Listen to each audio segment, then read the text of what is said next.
Salut à tous, j'espère que vous allez bien. Lakers tout le temps, la chaîne francophone des Lakers avec PF. Je vais bien jusqu'à ce soir. Parce que si les Lakers perdent le match ce soir, peu importe ce qu'on a fait jusque-là, je serai misérable. Donc, go Lakers, il faut absolument aller arracher cette victoire. Et pour gagner ce soir, nous aurons besoin d'un homme. Il s'appelle Jaxson Hayes. Jaxson. Je pense que c'est le plus grand progrès que j'ai vu pendant une saison d'un joueur des Lakers. C'est un progrès énorme. Nous allons analyser son apport en défense, en attaque, analyser son rôle et pourquoi tout à coup, il devient fondamental. Lakers tout le temps, c'est tout de suite. Step 1, wake up early, gonna rise with the sun. Step 2, get some good, some food in you. Step 3, think real hard about what you wanna be. Step 4, everybody just do your thing. Wake up, today's gonna be a good day. Wake up, today's gonna be a good day.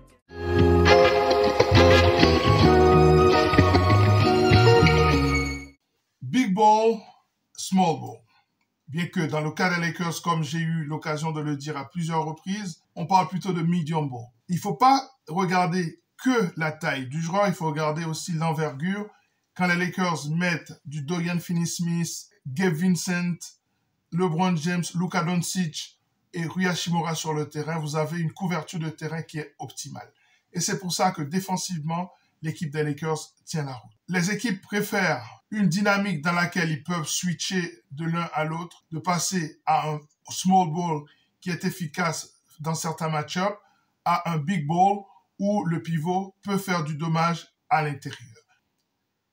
Et c'est là que Jaxson Hayes joue un rôle important, puisque les faits montrent que quand il est sur le terrain, avec Luka et LeBron notamment, l'équipe fonctionne bien, tant en attaque qu'en défense. Et ça, pour moi, c'est une grande surprise. Mais nous allons analyser pourquoi c'est comme ça. Pourquoi, quand Jaxson Hayes est sur le terrain, les Lakers sont meilleurs. Et ça, je pense qu'il faut bien analyser les choses en profondeur et apporter de la subtilité. D'ailleurs, certaines données permettent de dire que lorsque LeBron, Luka et Jaxson sont sur le terrain, les Lakers sont beaucoup plus dangereux. Et ça, c'est intéressant de le considérer au moment où on rentre dans l'analyse de l'apport de ce joueur avec l'équipe des Los Angeles Lakers.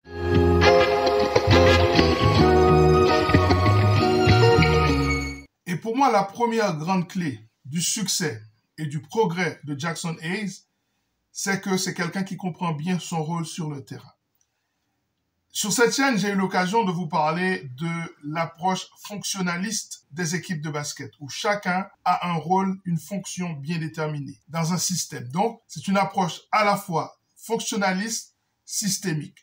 Et là, on peut comprendre bien, on peut analyser le rôle de Jaxson Hayes. Quel est donc ce rôle? Premièrement, c'est un mec qui apporte de l'énergie.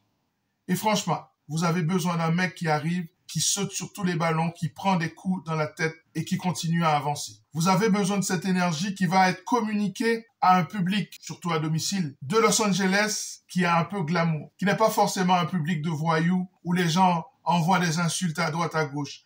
Vous avez besoin de quelqu'un qui va allumer le feu. Et c'est là que Jaxson Hayes devient intéressant. Une fois qu'on a dit ça, il faut aussi comprendre un principe fondamental chez lui. C'est que c'est quelqu'un qui va jamais faire ce qu'il ne sait pas faire. Ça, c'est très important. L'histoire de la NBA m'a permis de comprendre qu'il y a des mecs qui sont sur le terrain, qui font des choses qu'ils ne sont pas censés faire. Ils pensent qu'ils sont meilleurs qu'ils le sont en réalité. Eh bien, ça, c'est pas avec Jaxson Hayes. Jaxson Hayes, il fait exactement la même chose et toujours la même chose, des choses qu'il maîtrise. Et nous allons parler de ces choses-là. Donc, de l'énergie, comprendre l'importance de son rôle et ne pas sortir de ce rôle. Et ça fait une star dans son propre rôle. Vous pouvez être une superstar, deux superstars, et puis vous avez des joueurs de rôle. Une fois que les rôles sont bien définis et que personne n'essaye de faire plus que ce qu'il est supposé faire, eh bien vous avez quelque chose qui fonctionne bien. Et donc ça, c'est important pour comprendre pourquoi ce joueur, il est efficace. Il fait ce qu'il est censé faire. Il ne fait pas ce qu'il ne sait pas faire. Et c'est là qu'on va pouvoir analyser plus en profondeur pourquoi il est efficace.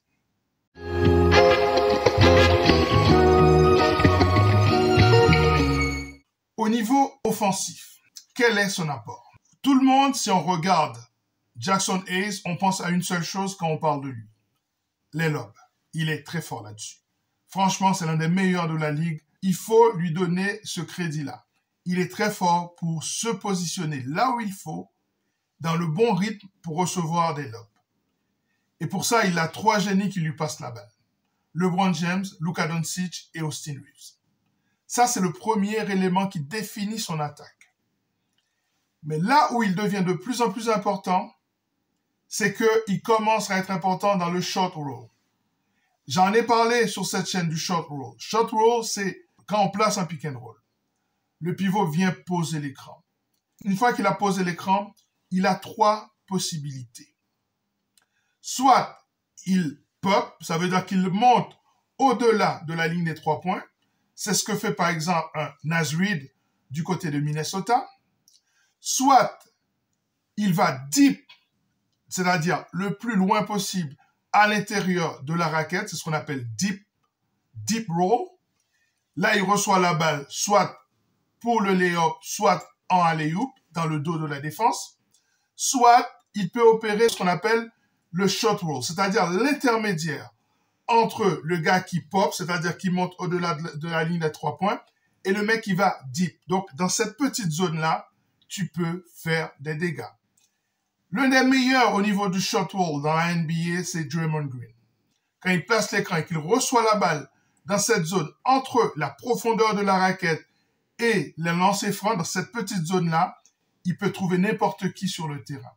Et c'est ça qui fait que cette équipe des Warriors est dangereuse. Et donc, dans cette dimension géographique, puisqu'en fait, le short roll, c'est à la fois un espace géographique que je viens de définir, mais c'est aussi une fonction.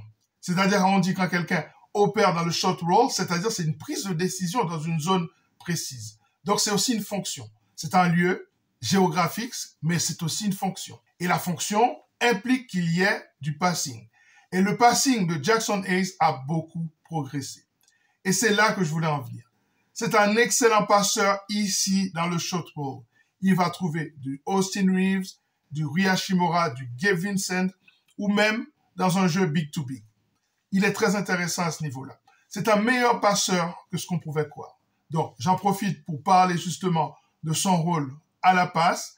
Quand il trouve un ballon à l'intérieur de la raquette, qui n'est pas un ballon qui est destiné à un lob, où il peut aller en travaillant au poste, il ne le fait pas. Il ne le fait pas parce que, comme je vous ai dit, il connaît son rôle. À ce moment-là, on peut compter sur lui pour faire une bonne passe. Et c'est là qu'il devient intéressant. Donc, première évolution de ce joueur, c'est le fait qu'il passe d'un joueur qui est essentiellement un joueur de lob à un joueur qui devient maintenant un playmaker dans le short roll. Et ça, la Ligue n'avait pas vu ça venir. Pour moi, celui qui est derrière ça, il s'appelle J.J. Redick. Eh bien, ça devient intéressant. Première grande évolution de ce joueur. Partenaire de pick and roll efficace dès lors. Soit dans le short roll, soit tout simplement pour faire ce qu'on appelle des screen assists, en plaçant un écran. Il n'est pas aussi fort dans les écrans qu'un certain Jamison, mais il est bon, il progresse là-dessus.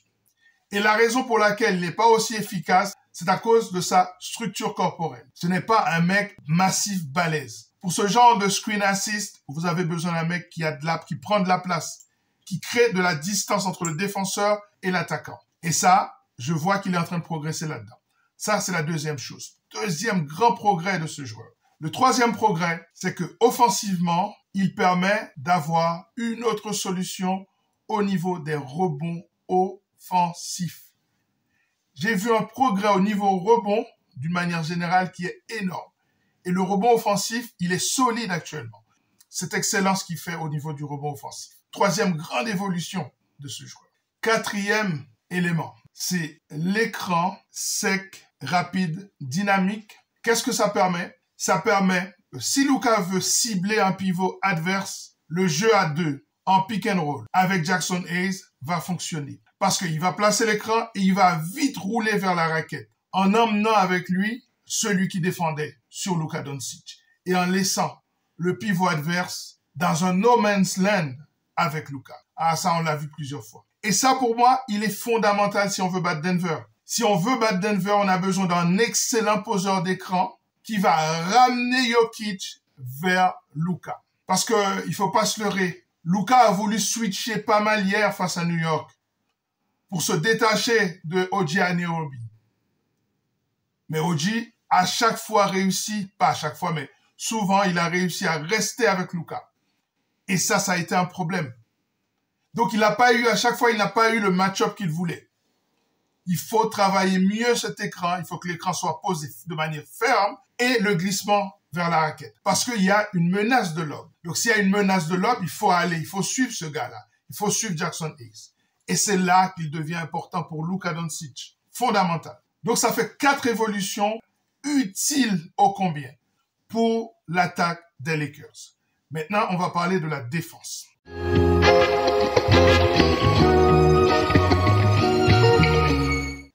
On revient justement à la question du rebond, les rebonds défensifs, élément fondamental d'une défense saine qui fonctionne, c'est-à-dire fonctionnelle. Et là, le progrès était nécessaire depuis que Anthony Davis a été tradé au niveau de l'effort au rebond. Les Lakers, c'est une autre équipe. C'est une autre équipe. Je ne sais pas ce qui se passe, mais tout le monde est conscient du fait qu'il faut aller chercher ce ballon. Et le problème de Jaxson Hayes, c'est souvent qu'il n'a pas le physique pour lutter avec les pivots adverses. Alors, il compense par de l'énergie. Et ça devient intéressant. Il a fait plusieurs matchs à plus de 10 rebonds. Et là, ça devient crédible, ça devient efficace. Mais surtout, pour moi, défensivement, au-delà du fait que c'est un protecteur de cercle qui a aussi progressé, le plus important défensivement, ce n'est pas ça. C'est le fait qu'il puisse permettre à l'équipe de switcher. Parce qu'au fond, dans la ligue aujourd'hui, les équipes qui ne switchent pas se livrent à des aventures qui peuvent être très douloureuses. Puisque ne pas switcher, ça veut dire qu'il y a un moment où le ball handler aura un espace pour prendre un tir. Et avec l'efficacité des joueurs en NBA aujourd'hui, vous ne pouvez pas laisser ça. C'est ce qu'on appelle le trigger. Le trigger, c'est le petit moment de liberté qu'un ball handler peut avoir ou qu'un catch and shooter peut avoir. Donc, ce petit moment où la défense se dit « je ne vais pas switcher », soit on va passer derrière l'écran ou on va passer au-dessus, on va faire du edging. Du edging, ça veut dire qu'on va pousser le ball handler soit sur un autre défenseur, ou alors sur sa mauvaise main. Ça, c'est le edging. Ou alors, on va faire du blitz. Le blitz qui est la prise à 2 en sortie de pick and roll. Alors, vous pouvez faire du job coverage. Le job coverage, c'est quand le pivot, au lieu d'avancer, il recule, tout simplement. Ça veut dire qu'il descend vers la raquette pour protéger la raquette. Et là, il laisse un espace pour un shooter en mid-range. Et ça peut être aussi un problème. Rappelez-vous, au tout début de cette chaîne, je parlais du mid-range comme étant la zone des bonnes affaires. Parce que ce sont souvent des espaces où le shooter a un peu de liberté. Et là, il peut capitaliser. Donc, dans un match, en général, les défenses vont faire tout ça. Un peu de blitz, un peu de job coverage, un peu de switch, un peu de edging. Mais ce qui est plus efficace dans la NBA d'aujourd'hui, et 90% des équipes essayent de faire ça, c'est le switch. Et le gros problème avec ça, c'est que souvent, le pivot qui a switché se retrouve en périmètre face à un ball handler dont c'est le métier en général. Tu passes facilement ce pivot et tu peux créer une situation pour scorer. Eh bien, avec Jaxson Hayes, c'est devenu de plus en plus compliqué. Il arrive à bien bouger ses jambes parce que, au fond, Jaxson Hayes, c'est un pivot qui a un corps délié. Il a un corps délié, donc il est assez rapide au niveau des mouvements latéraux. Donc, il permet ce dynamisme de la défense des Los Angeles Lakers. Très important.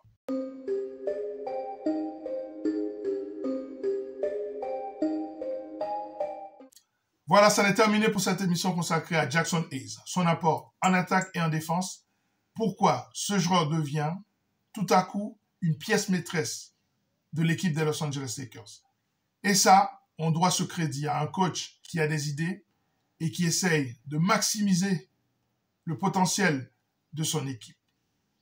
Les Lakers jouent aujourd'hui face à Boston. C'est à 2h30 du matin. On reviendra demain pour analyser ce match, pour voir si les Los Angeles Lakers sont vraiment une équipe élite. Prenez soin de vous. À très bientôt. Ciao.